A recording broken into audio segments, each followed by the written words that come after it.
限定クリアカラーのナイチンゲール。プラぼっち研究所。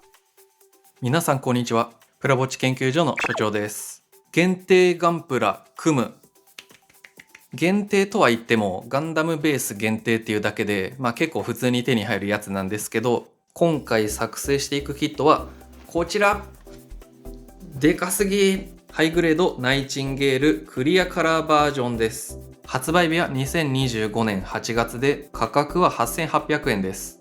そしてクリアカラーじゃない通常色のナイチンゲールは価格7700円なので、クリアカラーになることで価格が1100円上がってます。なんでだよ。いや、ナイチンゲールはね、めっちゃ好きな機体で SD クロスシルエットのナイチンゲールを過去に組んだんですけど、キャンディー塗装で全塗装まで行っております。こちらはね、動画を始める前に作ったやつなんで、こうやってね、ちょいちょい見せるだけなんですけど、我ながらかなりかっこよく塗装できてね、めっちゃ満足してる作品ですね。そしてね、パッケージのデザインもめちゃめちゃかっこよくてですね、フルカラーじゃないんでちょっと分かりにくいんですけど、このようにね、ハイニューガンダムと戦ってるシーンの絵となっております。それでは早速中身の確認をしていきましょう。はい、いつもの作業デスクの上に置きましたが、箱の幅がでかすぎる。昔の64のパッケージぐらいでかい。はい、カメラをね、ちょっと広角にしたらやっと入りました。いやー、でかい箱開けるときってなんかワクワクしますね。それでは開封していきましょう。オープン。袋11個。説明書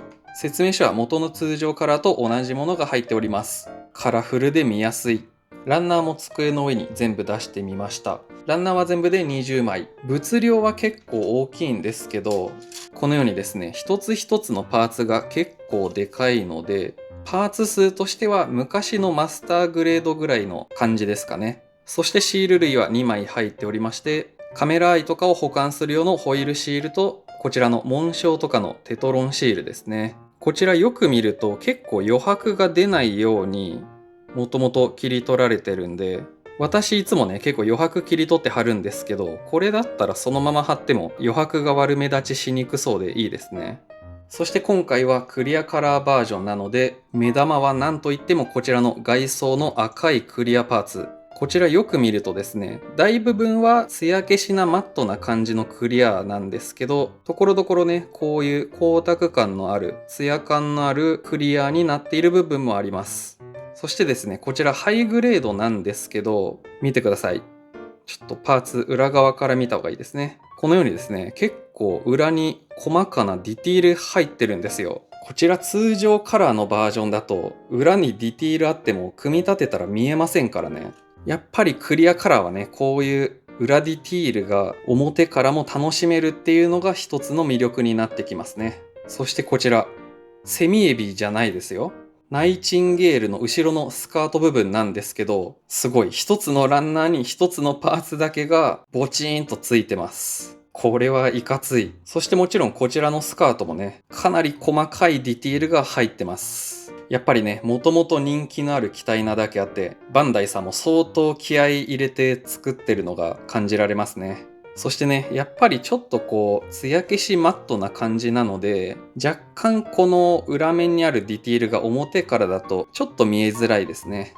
なので先日私が動画で紹介しましたクリアカラーをさらにクリアにする方法みたいなのをやるとより進化を発揮しそうなキットです。そしてね、ハイグレードとかだとこういうバーニアのパーツってこれだけでね一つのパーツで作られること多いんですけど、こちらのナイチンゲールはですね、ちゃんとパーツで色分けされてて、このようにクリアオレンジのこのパーツはめ込むことで色分けが可能となっております。これは素晴らしい。やっぱりナイチンゲールといえばね、このデカバインダーの中にあるこの無数のバーニア、やっぱ特徴的な部分ではありますからね。なんかもうここまでいくとハイグレードっていうよりもマスターグレード、いやフルメカニクスって言った方が近いのかな。それぐらいのディティール感があります。前置きはこのくらいにしておきまして、早速作っていくぜ。はい。そしていつもはね、ハイグレードぐらいのキットだったら、先にパーツ全部切り離して、適当なカップにね、バーって入れてからまとめて組み立てを行ってるんですけど、割とパーツ数があるっていうよりもパーツそれぞれが結構でかいので、今回は説明書通りに切って組み立て切って組み立てって手順でやっていきます。そして今回クリアパーツで、クリアパーツっていうのは結構プラスチックが硬いんですよ。なのでいつものキットよりもより二度切りをして切り離していった方がいいですね。クリアパーツだと剥くかっていうよりもひびがパキッと入ってしまって結構悪目立ちしちゃうことがあるんですよね。なので一度切りはまずはこちらのタミヤの先細薄刃ニッパーで少しゲートを残してパーツを切り離していきまして、二度切りはこちらゴッドハンドのアルティメットニッパー片刃ニッパーですね。こちらを使って残ったゲート跡を切り取っていきます。それにしてもこのパーツでかいな。ここまででかいとこのパーツだけでなんか愛着湧いてきますね。なんかムジュラの仮面の時のカーニバルで飾ってそう。それでは代表して胸を組み立てていきましょうか。まずは内部フレームみたいなパーツのガンメタの色のやつですね。おそらく腰回りのパーツだと思います。そちらを組み立てます。そしてそれを胸あたりの内部フレームのパーツに取り付けまして、珍しいですね。この時点でバックパックというか、ここにバーニアとかタンクを取り付ける部分ですね。これを先に取り付けしますと。そしてそれらをサンドイッチさせて閉じ込みます。そして背面パーツにバーニアを3つ取り付けまして、内張りのクリアオレンジのパーツを取り付けます。こちらは一旦横に置いておいて、クリアレッドの外装パーツですね。こちらに今回一番小さいパーツ、バルカンですかね。ナイチンゲールの大きさからしたらあまりにも小さいバルカンを2つ取り付けます。そしてそういえばですね、こちらの赤いクリアの外装パーツたち、全部アンダーゲートになっててですね、ゲート跡の部分が表に出ないような構造になってました。今のところこちらのナイチンゲールは通常色かこちらのクリアカラーしか出てないので、今後もしかしたらね、スペシャルコーティングとかが発売されるかもしれないですね。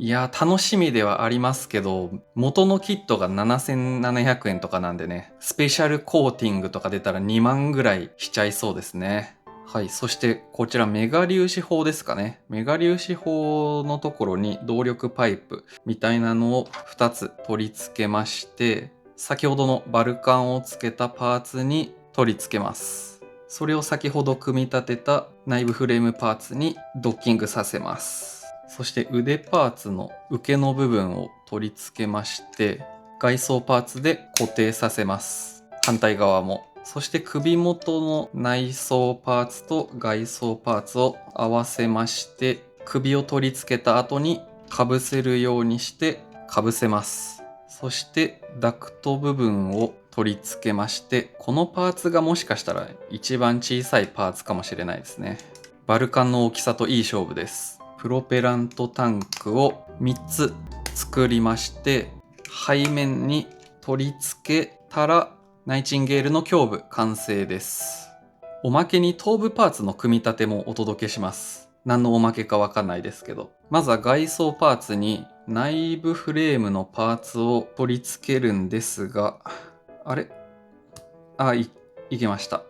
こちらが正面ですね。カメラアイ部分を取り付けるんですけど、カメラアイはクリアパーツとかじゃなくて、シールでの色分けになってましたね。なのでこちらは貼っておきましょう。ちょっと貼るところが曲面だったんでね、貼るのが難しかったんですけど、ホイールシールだったんでね、意外にも貼った後にこうやって指で押さえてたらいい感じに定着してくれました。割と綺麗に貼れたな。はい、組み立てに戻りまして、クリアの外装パーツを取り付けますと。そしてこちらのトサカのパーツをジョイントパーツで取り付けまして、前側にスライドさせて閉じ込みます。最後にサイドにアンテナを2つ取り付けたら、ナイチンゲールの頭部完成です。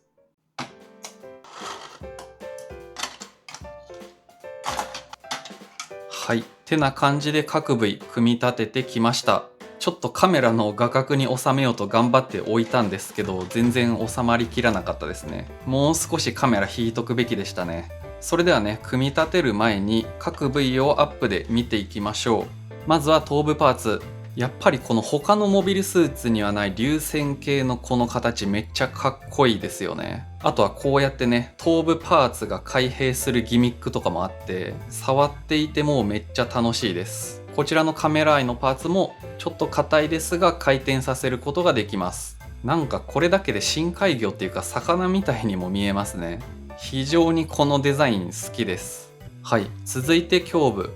そういえばこちらのマーキングシール貼ってなかったですね。ちょっと今貼っておきます。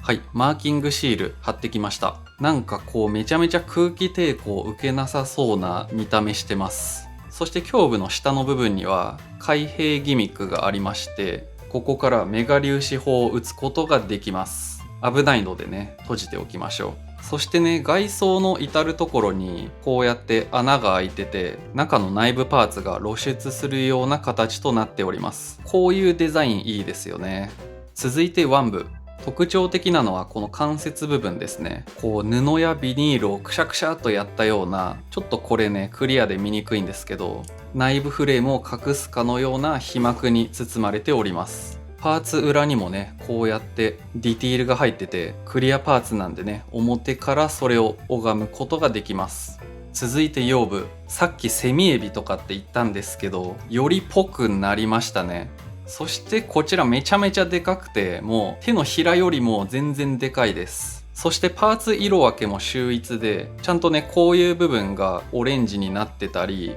この前の部分もちゃんとね白く縁取りされたようなデザインになっております。そして私が持ってる SD の方ではなかった隠し腕も再現されていて、ここにねビームサーベル仕込み刀をつけることができます。そして通常カラーだと結構ねのっぺりしてるんですけど、クリアカラーだと表面からこの内部のディティールが細かく見えて、結構情報量があります。ただしね、もちろんこういうダボ穴とかもしっかり見えてしまいますので、気になる人は気になるかもしれません。ただこういうのもね、工業的デザインだと思えば、あんまり気にすることはないのかなという感じです。続いて脚部。脚部はかなり短めで、もう歩いて移動することを想定していないデザインとなっております。このようにね、かなりプロペラントタンク積んでおりますんで、あとこういうバーニアね、基本飛んで移動するためのデザインとなってます。膝はそんなに曲がらないんですけど、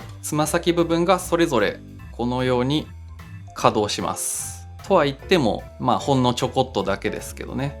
続いてこちらの2つのバインダー。どこぞのフライドチキンのドラムよりも一回り大きい感じです。そしてこちらひっくり返しますと、バーニアが9個もついておりまして、人によってはね、ちょっとこういうデザイン集合体みたいな感じで苦手な人いるかもしれませんけど、なんかもう推進力全振りですって感じで、私は結構好きですね。あとこうクリアカラーだからか、光が当たるといい感じに反射して、なんかまるでゴールドかのようにも見えて、めちゃめちゃ美しいです。最後ビームライフルとシールド。シールドの裏にはこのようにビームトマホークを収納するスペースがありまして、クリアパーツを取り付けることもできます。一旦しまっておきましょう。そしてこちらのビームライフルは大型メガビームライフルっていう、大型でありメガであり、非常に攻撃力高そうなデザインです。こう先端の部分に砲身を固定するパーツもついてますからね。まるでスナイパーライフルみたいなデザインです。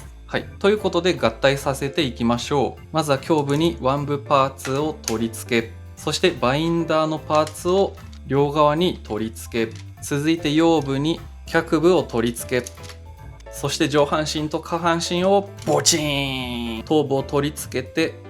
シールドとビームライフルを取り付けたら、ハイグレードナイチンゲールクリアカラーの完成です。いやーでかっ。可動部分に関しましては、頭部は干渉してあんまり回らないかなと思ったんですけど、意外や意外、結構曲がってくれます。そして腕の可動も意外とね、干渉するものがないので、割といろんなポーズ取らせることができます。そして腰の部分は意外にもね、このように横から見ると結構スリムなので、一周ぐるっとまではいかないですけど、ここまで振り向くことができます。ただし下半身に関しては、こうやってねスカート部分が多少は動くんですけど、足が短いのと関節があんまり曲がらないので、足のスカート部分に干渉してそんなにがっつりポーズを決めるとかはできないですね。ただしね、足のひらがめちゃめちゃでかいのと、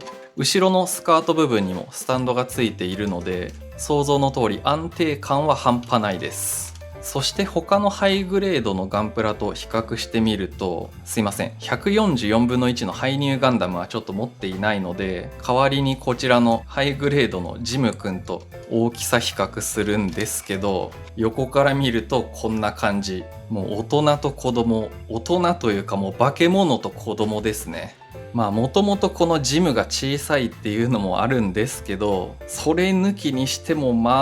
でかい。昔動画で組んだマスターグレードサザビーと同じぐらいの物量ありますよ、これ。恐ろしすぎる。そしてね、ハイグレードのクリアカラーって結構ね、こう内部が変に見えすぎてしまって安っぽく見えてちょっと嫌だなっていう人いると思うんですけど、こちらのナイチンゲールに関してはちゃんとね裏にもディティールが入ってたりするので、なんかこうクリアカラーである意味がありますし、あとはこういうダボ穴なんかもちょっとこう工業的模様のようにも見えて、そんなに安っぽさは感じないですね。それでは最後かっこよくポージングさせていきましょう。プラぼっち研究所。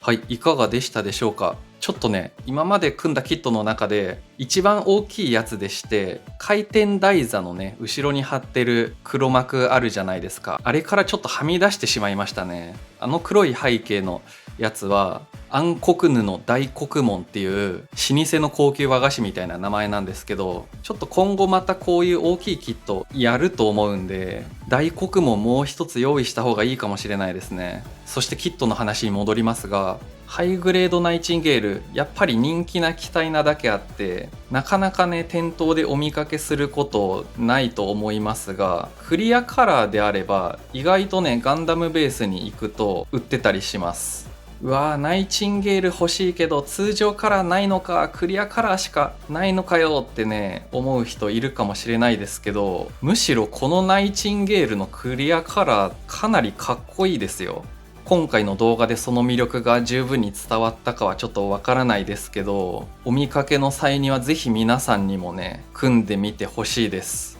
そしてね、クリアカラーなんで塗装とかをして遊ぶにはちょっと難しいんですけど、私だったら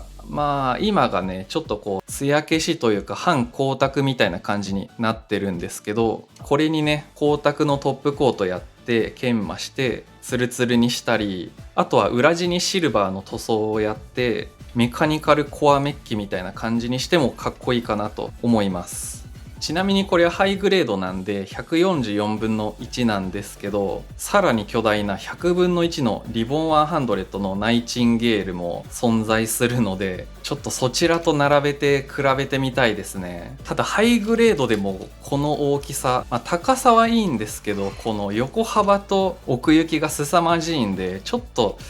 どこに飾ろうかなっていう感じではありますよね。あとは途中でも言いましたが、全ての外装パーツがアンダーゲートになってたんで、もしかしたらスペシャルコーティングみたいなのもそのうち出すかもしれないですね。25,000円ぐらいしそうですけど。まあただね、やっぱりキャンディー塗装をしてみたいので、まずは通常カラーの再販よろしくお願いします。って言いながら最近再販あったらしいですけど、入手できませんでしたね。場合によってはね、このクリアカラーの方が入手しやすいんで、もう一体これを買ってキャンディー塗装してみるっていうのもありかもしれないです。いや、造形もディティールも良くてとても満足いくキットでした。はい、オープニングの画角で撮ってみても存在感抜群です。それとあんまり見せてなかったですけど、こう裏面から見てもね、造形めちゃめちゃいいですよ。この大型のバインダーの中にもいっぱいバーニアがありまして、しかもね、ちゃんと色分けされてるんで、めちゃめちゃかっこいいですよ。そしてこのナイチンゲール、小説と漫画、あとゲームに出てたかな。アニメ作品としてはまだ登場してないんですよ。なのでね、逆襲のシャアのアナザーストーリーみたいな感じでアニメ映画でね、やってくれたらいいなと心待ちにしております。はい。ってことでそろそろ動画を締めましょう。このチャンネルではガンプラをはじめとしたプラモデルに役立つ情報の紹介や全塗装動画なんかをアップしております。まあ今回はただの素組み動画でしたけどね、たまにはいいでしょう。今回の動画が良かった、次の動画も気になるなという方は、ぜひ高評価ボタンとチャンネル登録で応援よろしくお願いします。また TwitterX もやっておりますので、よかったらチェックしてみてください。最後までのご視聴ありがとうございました。プラぼっち研究所よりお届けいたしました。プラぼっち研究所。